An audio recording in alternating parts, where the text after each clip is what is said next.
I've always had a knack for finding adventure in the most unexpected places, whether it's a spontaneous road trip, trying a new cuisine, or meeting new people. I've always embraced life with open arms. So, when I decided to give online dating a shot, it felt like just another adventure waiting to happen. Little did I know, this particular adventure would take me on a wild ride I would never forget. It all started on a balmy summer evening.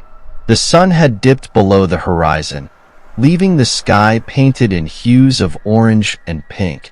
I was lounging on my couch, a glass of wine in hand, as I swiped through profiles on OkCupid. The dating site had recently turned into an app, making it even easier to connect with potential matches. My friends had convinced me to try it out, and after some hesitation, I decided to dive in. That's when I matched with Mike.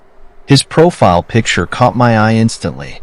He had an easy smile, the kind that made you feel like you'd known him forever.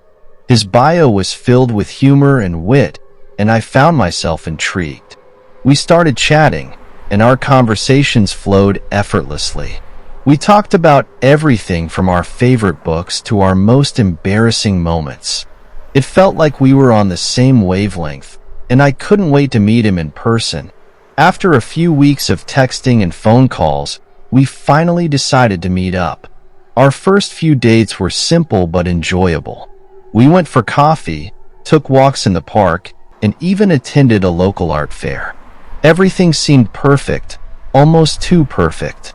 It was during these dates that I casually mentioned my past experiences with magic mushrooms. I was a huge advocate for them and had used them a few times for personal growth and spiritual exploration. Mike's reaction was unexpected. He seemed fascinated, almost jealous, that I had experienced something so profound. I didn't think much of it at the time. Instead, I offered to get us some mushrooms for our next date. We agreed not to do anything crazy. There was a parade that weekend, and I suggested we eat a small amount and then wander around to see the festivities. The day of the parade arrived, and the city was buzzing with excitement. Streets were lined with vendors, and the air was filled with the smell of popcorn and hot dogs. Colorful banners fluttered in the breeze, and children ran around with balloons. It was the perfect setting for a fun day out. I invited Mike over to my apartment, a cozy one-bedroom in a lively neighborhood. The living room was filled with plants and eclectic artwork, and soft music played in the background. I wanted to create a relaxed atmosphere, knowing that a comfortable environment was essential for a good trip. Mike arrived, and we spent some time just hanging out and talking. We laughed and shared stories, and it felt like the perfect prelude to our little adventure. Once we were both relaxed, I pulled out the bag of mushrooms. Mike's eyes widened in silent wonder as he stared at them. It wasn't a huge amount, just enough for a mild experience. But looking back, I should have noticed the way he stared at them. It was a red flag I missed. We divvied up the portions, and I watched as Mike nervously took his first bite. The taste was musty and dry, but we washed it down with some juice and settled in to wait for the effects to kick in. The parade didn't start for another hour or two, which was perfect. We had time to settle in and let the mushrooms take effect. As we talked, I could feel the familiar warmth spreading through my body, signaling the start of the trip. Colors seemed brighter, and the music seemed to resonate deeply within me. I looked over at Mike, and he seemed to be enjoying it too, although there was a hint of something in his eyes that I couldn't quite place. "I'm going to use the bathroom before we head out," I said, getting up from the couch. I did my thing and returned to find Mike still sitting there, looking a bit more relaxed. We continued talking for another 20 or 30 minutes, the conversation becoming more surreal as the mushrooms took hold. Eventually, it was time to leave for the parade. "I need to use the bathroom too," Mike said, getting up. I lounged on the couch, feeling the waves of the trip washing over me. making everything feel dreamlike. 5 minutes passed, then 10, then 15. I started to get a bit concerned, but chalked it up to the mushrooms making time feel strange. After about 45 minutes, I realized we were late. How had I not noticed? I looked down at the bag of mushrooms and saw that it was partially open. That's weird, I thought. I remembered ziplocking it tight.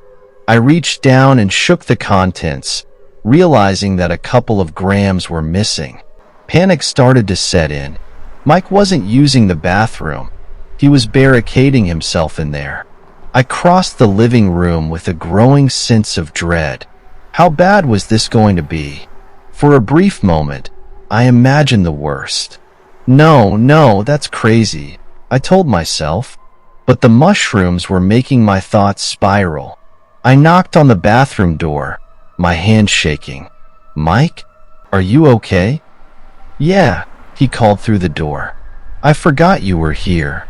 His words sent a chill down my spine. We were inside my house. How could he forget I was here?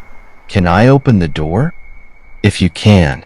I couldn't find it earlier, he said, his voice sounding distant and strange. I turned the knob and stepped into my worst nightmare. It wasn't blood or guts or anything like that. Mike had uncapped a Sharpie and written every thought he had on my bathroom walls. There were Venn diagrams, bar graphs, and all sorts of scribbles about God, spirituality, and New Age nonsense. At that time, being a young woman renting the place, the ink all over the walls guaranteed that I'd lose my deposit and maybe even get evicted. In my trippy state of mind, the consequences seemed even worse. I started to crack, feeling the walls closing in on me. Mike didn't respond well to my panic. We both hunkered down, weathering a bad trip together, going in and out of coherence. It was a horrendous experience, being essentially trapped with someone in a place that was supposed to be my sanctuary. I know this was all my idea, but I would have never suggested he dose himself an extra 2 grams like he knew what he was doing. He admitted to having spiritual delusions and later helped me paint the bathroom to try to keep my deposit. We never spoke again, and I have never, ever offered to trip with another partner again. After that night, I couldn't shake the feeling of dread and betrayal. I felt like I had been played, like my trust had been exploited in the worst way possible. I decided to take some time off from dating apps and focus on myself. The emotional toll of that night was heavy, and I needed to heal.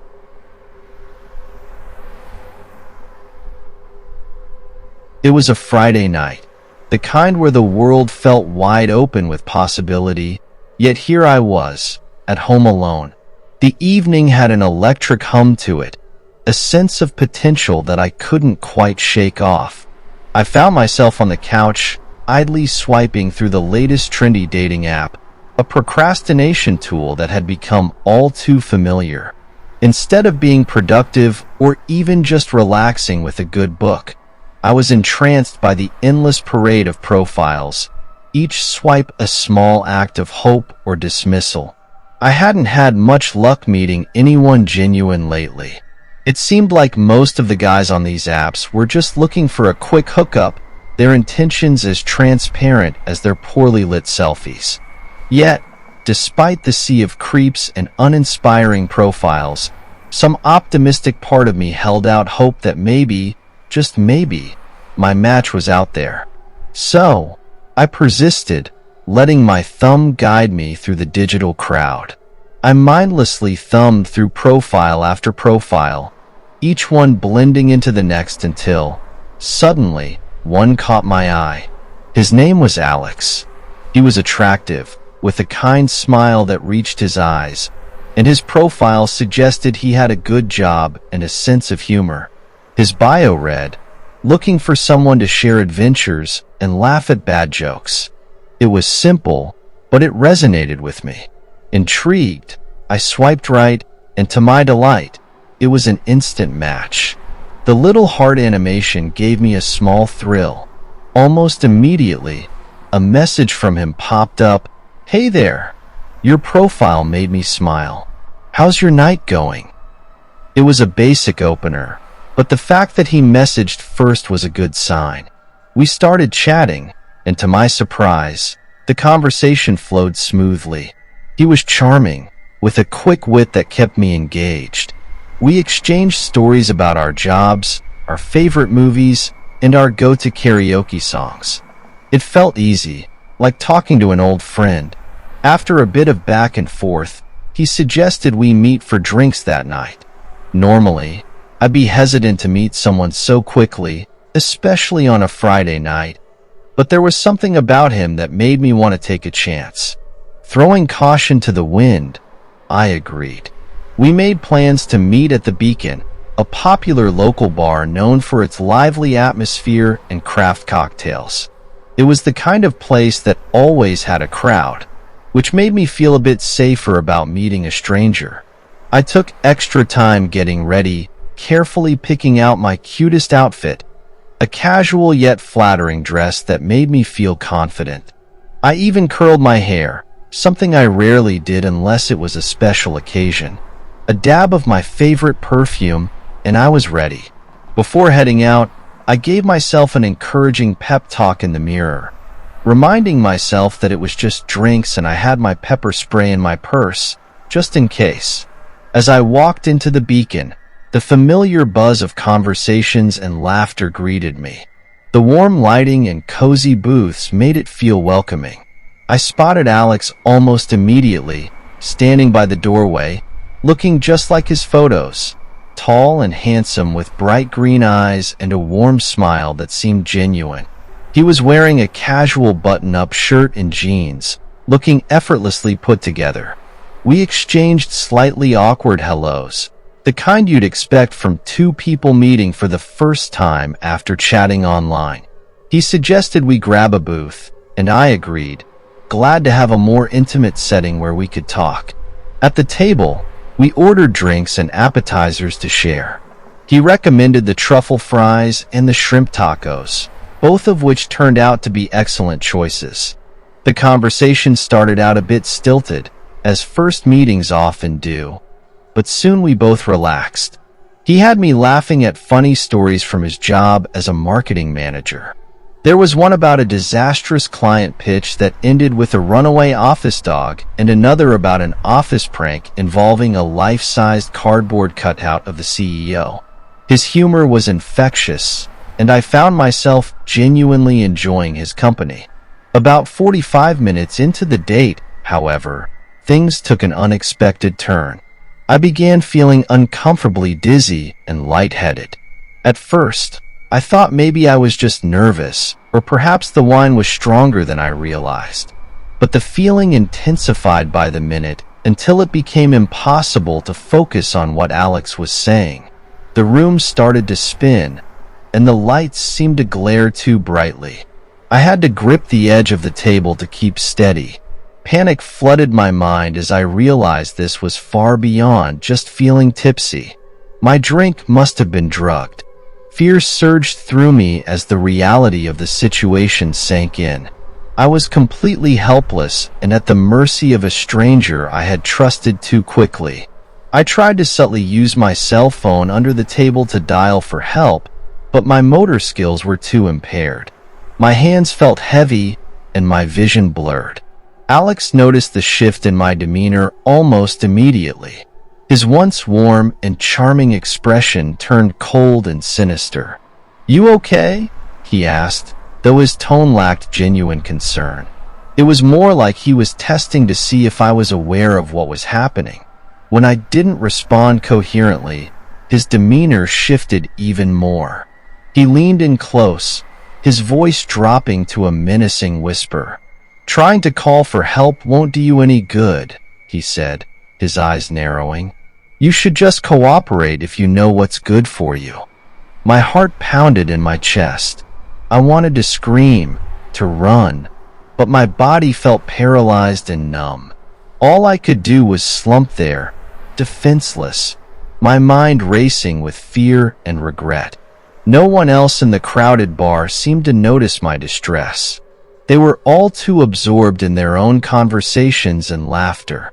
Alex forcefully pulled me up, practically carrying my limp body out a side door into a dark alleyway behind the bar. The cool night air hit my face, bringing a slight clarity to my foggy mind, though everything still seemed hazy and disjointed. In the alley, Alex pinned me against the grimy wall, rifling through my purse. He took my money and anything else of value. I managed to mutter, "Please don't hurt me," my tongue feeling thick and foreign in my mouth. He just snickered, saying he would take what he wanted. In a moment of sheer adrenaline, I managed to knee him in the groin, a move that caught him off guard. He doubled over in pain, and I took the chance to lurch away unsteadily toward the street. I expected to hear his footsteps close behind me, but thankfully, a crowd of bar patrons on the sidewalk slowed his pursuit. I made it to my car, my vision blurring in and out. My hands shook as I fumbled with my keys, finally managing to get the door open and start the engine. I drove off erratically, weaving between lanes, my only focus on getting somewhere safe. The entire horrific ordeal replayed in my mind as I drove, each detail more terrifying than the last. I finally arrived home, though I have no recollection of the actual drive. I must have been functioning on pure instinct, my body in survival mode. Once inside, I locked all the doors and collapsed on my bed, my pulse still racing. As the drugs slowly metabolized out of my system, waves of panic and anger washed over me. I felt foolish for having trusted someone so quickly, for having put myself in such a vulnerable position. I knew I should report the incident, but without proof, I doubted the police would pursue a case based on a sketchy Tinder date. The entire experience left me shaken and determined to be much more cautious. I deleted all my dating apps, uncomfortable with the vulnerability that comes with trusting strangers online. When I eventually do try dating again, I'll be much more careful about where and how I meet someone for the first time.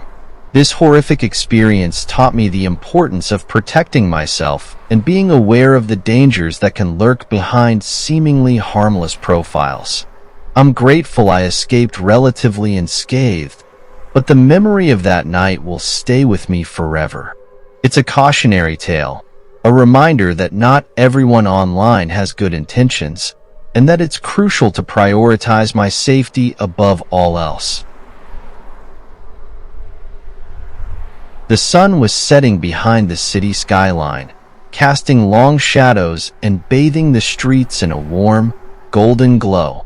It was a Friday evening, and the city was alive with the buzz of people eager to start their weekend.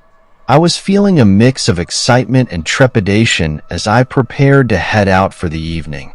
My friend Sarah had asked me to join her on her first date with a guy she met on OkCupid. She was nervous about meeting him alone, and he had suggested she bring a friend, promising to bring one of his. It sounded like a decent plan to me, and I was always up for meeting new people. Plus, I wanted to be there for Sarah in case things went south.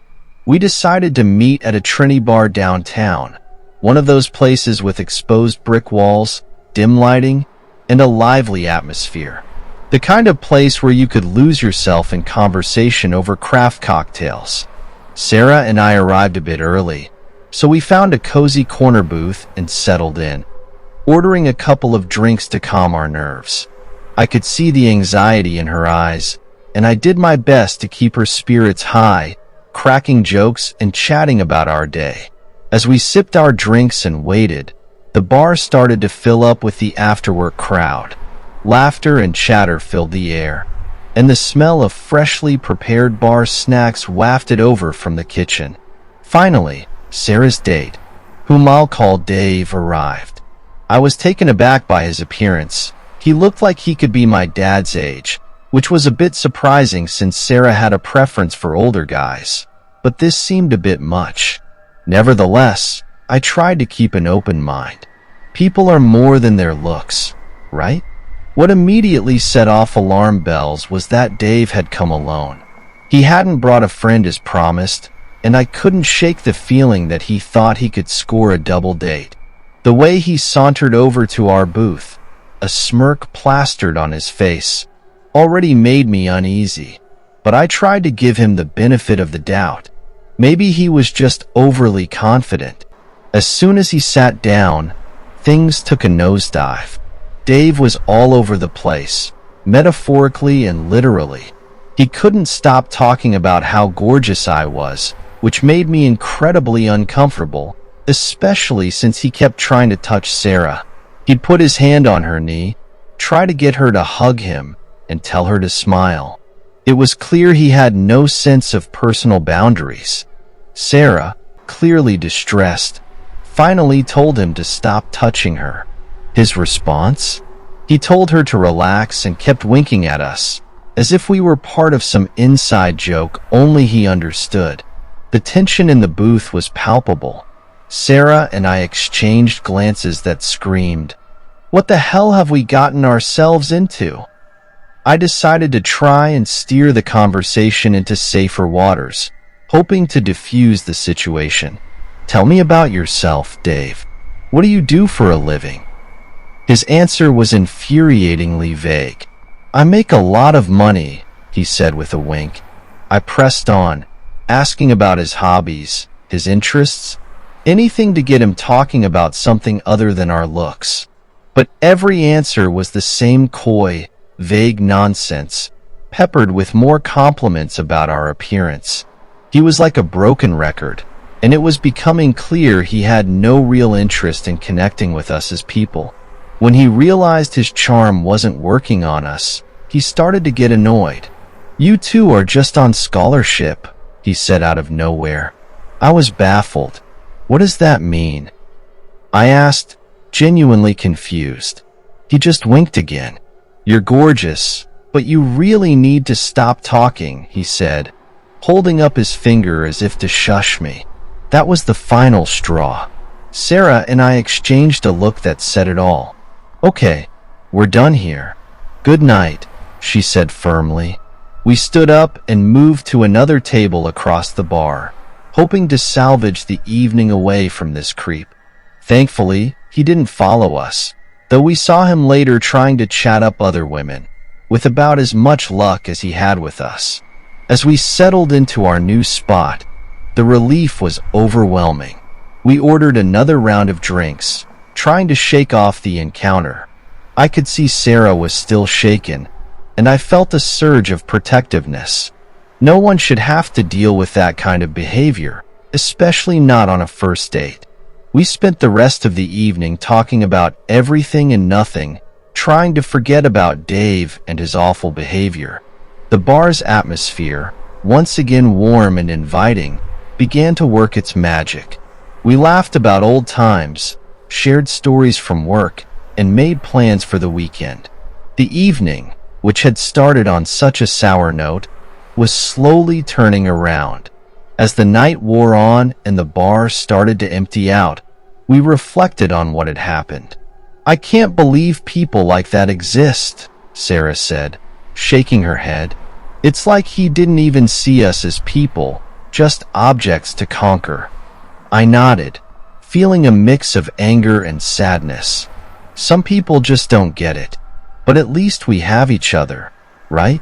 We'll always look out for each other. She smiled, and I could see the tension in her shoulders start to ease. "Yeah, you're right.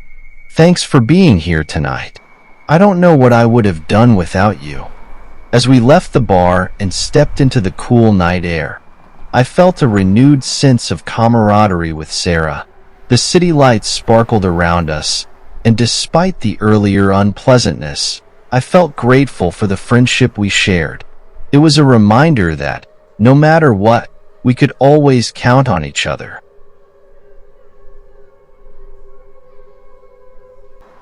Back when I was 23, I decided to try my luck on plentyoffish.com. It was just a few months before Tinder became popular, and I had far better experiences with that app later on. But at the time, I was desperate and ended up on what I now consider the jankiest, most depressing dating website in history. Plenty of Fish was filled with sad-looking divorcees who seemed to be putting their last hopes on finding love online. Not that there's anything wrong with that. They deserve to find happiness just as much as anyone else. But as a 24-year-old guy, reading all those stories of divorce and longing for lost love was uber depressing. After a month or two of striking out, I finally started talking to a cute girl who was the same age as me. Her name was Jess. As the days went by, we really started hitting it off. Jess had a great sense of humor, and our conversations flowed effortlessly. We talked about everything from our favorite movies to our dreams and aspirations. It was refreshing to find someone who seemed genuinely interested in me. We had to wait until I was home from college in December to actually meet up, but I didn't mind. Jess was great company, and I was excited about our date.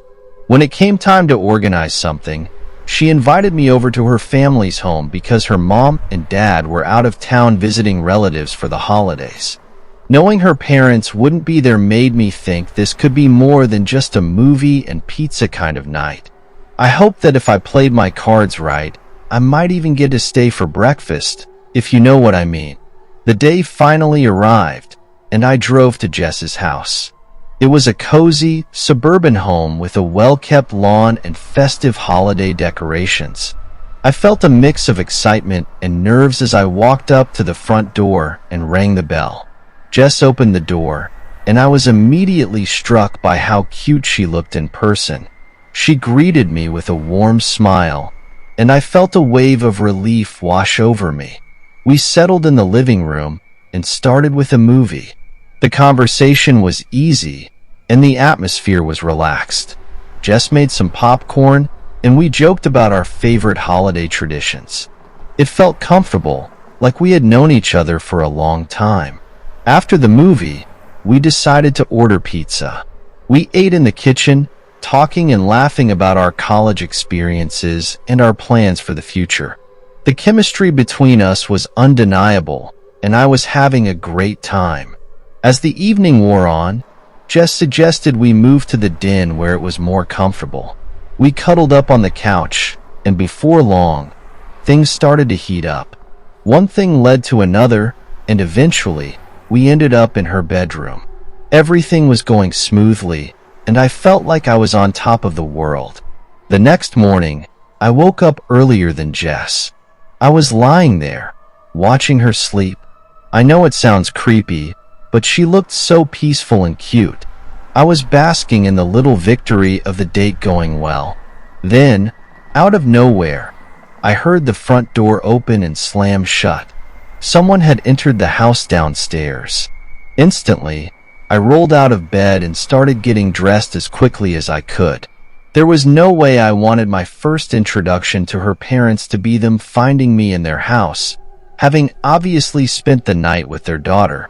My movement woke Jess up, and when she heard someone downstairs, she started freaking out. "Oh my God, you have to hide," she whispered urgently. I barely had time to throw on what little clothing I had within reach before the footsteps started coming up the stairs. I looked around frantically, and then Jess pointed to the space under her bed. Without thinking, I dived under and tried to stay as still and quiet as possible. Seconds later, I saw the door open, and a pair of feet walked into the room. At first, I thought it was her dad, but then, the way he started talking to Jess was not how any dad talks to his daughter. My mind raced with possibilities, none of them good. Then I heard them kiss, and it sounded like it was on the lips. My heart was pounding in my chest as I realized that this wasn't her father. As they continued talking, it became clear that Jess had some kind of relationship with this guy. My mind was reeling. Was he her sugar daddy? Did she live in his house? The whole situation was way more messed up than I had initially thought. The guy said he was going to take a shower, and I breathed a sigh of relief. I finally had an escape route. the second he left the room. I scrambled out from under the bed and started putting the rest of my clothes on. What the actual hell, Jess? What were you thinking, putting me in danger like this? I whispered angrily. I'm so sorry, she replied, looking genuinely distressed. I didn't think he'd be home so soon. She didn't even address the fact that this wasn't her parents' house. I was furious about all the things she had lied about, but the priority was getting out of there. I figured I had at least a 5-minute window while the guy was in the shower to get down the stairs and out the front door without him noticing. But as luck would have it, just as I stepped out of Jess's room and onto the upstairs landing, the guy walked out of the bathroom in nothing but a towel. Our eyes locked, and for a split second, we just stared at each other. "Who are you?" he demanded, his voice filled with confusion and anger. I didn't stick around to answer. I bolted down the stairs, but I could hear him screaming and chasing after me. I struggled with the front door for a moment, and just as he grabbed my shirt, I managed to pull away and get some distance between us. As I ran down the driveway, I glanced back to see him chasing me, completely naked. The look on his face was pure rage, and I knew he would seriously hurt me if he caught me. I had never been so terrified in my life. Fortunately, he must have realized he was running through the early morning streets with no clothes on, because the next time I looked back, he was gone. I kept running until I was sure I was safe, then finally slowed down to catch my breath. The whole situation was insane, but what blew my mind even more was that Jess actually wanted to see me again. It dawned on me that she might have enjoyed the drama of having two guys fighting over her. She was manipulative and deceitful, and I wanted no part of it. I deleted her number and blocked her on Plenty of Fish. She stopped trying to contact me after that, but sometimes I wonder if she pulled the same stunt on some other unsuspecting guy, and if he wasn't as lucky as I was to get away. The experience left a lasting impression on me. It was a stark reminder of how unpredictable and potentially dangerous online dating could be. It also taught me to be more cautious and to trust my instincts when something didn't feel right. Looking back, I can laugh at the absurdity of the situation, but at the time, it was nothing short of a nightmare. The memory of that morning, the sheer panic and the adrenaline rush, will stay with me for a long time. It's a story I sometimes share with friends over drinks, and it never fails to get a reaction.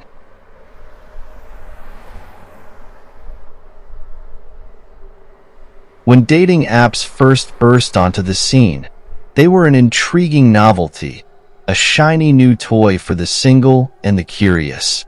These apps were primarily used for casual dating, parties, and hookups, and their promise of excitement drew me in. I was drawn partly by social pressure, partly by plain curiosity, and partly because I'd seen my friends have so much fun with them. It seemed like an innocent pastime for someone single like me. Sure, I'd heard the horror stories and urban legends about online dating, tales that went all the way back to the Craigslist days. I was aware of the potentially bad things that could happen, so I approached these apps with a mix of excitement and caution. I remember the first time I downloaded one of these apps. I was sitting in my small, cozy apartment in Brooklyn, my cat purring on my lap. The weather was warm, and the sounds of the city floated through my open window. It was a Saturday night, and while my friends were out hitting the bars, I decided to dip my toes into the world of online dating. The app's icon, a playful mix of red and white, stood out against the other apps on my phone.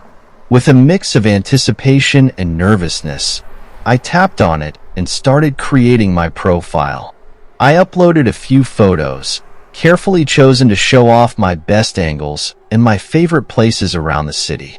A selfie from Central Park, a candid shot from a friend's rooftop party, a picture of me laughing with a cocktail in hand. I filled out my bio, trying to strike the right balance between witty and sincere. As I scrolled through the profiles, I felt a thrill. There were so many interesting people, each with their own story, their own charm. One evening, as I sipped on a glass of wine and swiped through profiles, I matched with a guy named Alex. His photos caught my eye immediately. He had a kind smile, dark hair that was tousled just so, and a twinkle in his eyes that suggested he didn't take life too seriously. We started chatting, and the conversation flowed effortlessly. We talked about our favorite books, the best pizza places in the city, and the adventures we wanted to go on. It was refreshing to connect with someone who seemed genuinely interested in getting to know me. As our conversation heated up, I found myself looking forward to his messages. Each notification from him brought a smile to my face. For someone like me, who had always been a bit wary of men, this felt like a breath of fresh air. It wasn't long before he asked for my phone number. Texting was still somewhat new back then, so exchanging numbers felt like a big step. But Alex seemed trustworthy, so I gave him my number without much hesitation. Our texting continued seamlessly. We shared stories from our childhoods, our favorite movies, and the little things that made us laugh. But then, something changed. Alex asked me for my Facebook and Tumblr accounts. This request gave me pause. I hadn't mentioned using those social media platforms, so how did he know about them? A chill ran down my spine, but I brushed it off, telling myself I was being paranoid. Still, I told him I wasn't comfortable sharing that information. His response was unexpected. He laughed and said it was okay because he was a spy and already knew everything he wanted to know about me. I laughed it off, trying to joke with him, but he brushed it off as if he wasn't kidding. My stomach twisted into knots. This was getting weird, too close for comfort. I wished I hadn't given him my number so easily. Despite my growing unease, we continued texting. But the more we talked, the more he started casually mentioning personal information about me. He knew my last name, the street I lived on, the school I went to as a child. It was terrifying. How did he know all these things? My mind raced with possibilities, but none of them were comforting. One night, as I lay in bed, staring at the ceiling, my phone buzzed with another message from Alex. He went on at length about how relieved he was that I wasn't catfishing him, that I was an honest girl, not giving him the runaround. His words felt like a twisted compliment, and I felt a wave of defensiveness rise within me. I called him a creep, my fingers trembling as I typed the words. His response was chilling. He simply laughed, sending back HAHAHA in all capital letters. It wasn't the content of the message that scared me, but the way he sent it. Over and over, he text-bombed me with HAHAHA until my phone was flooded with his laughter. It felt like a digital assault, each message a reminder of how vulnerable I was. I stopped responding, hoping he would get the hint and leave me alone. But he didn't. For hours, my phone buzzed incessantly, each notification a jolt to my already frayed nerves. I felt trapped, isolated in my own home. The one place I felt safe now felt violated. A week passed, and the messages continued. I was exhausted, both physically and emotionally. I couldn't concentrate at work. My friends noticed I was distant, and my sleep was plagued by nightmares. I knew I had to do something. So, I went to my service carrier's office and filed a complaint, asking them to block his number. Thankfully, it worked. The messages stopped, and I never heard from Alex again. In the aftermath, I tried to piece together what had happened. It was easy to chalk it up to Alex being a tech-savvy weirdo, but the experience left me shaken. I became more cautious, more guarded. I realized how important it was to protect my personal information, to be wary of who I shared it with. But despite everything, I haven't given up on finding genuine connections. I still believe in the magic of meeting someone new, of sharing stories and laughter. I've just learned to navigate the digital world with my eyes wide open, ready for whatever comes my way.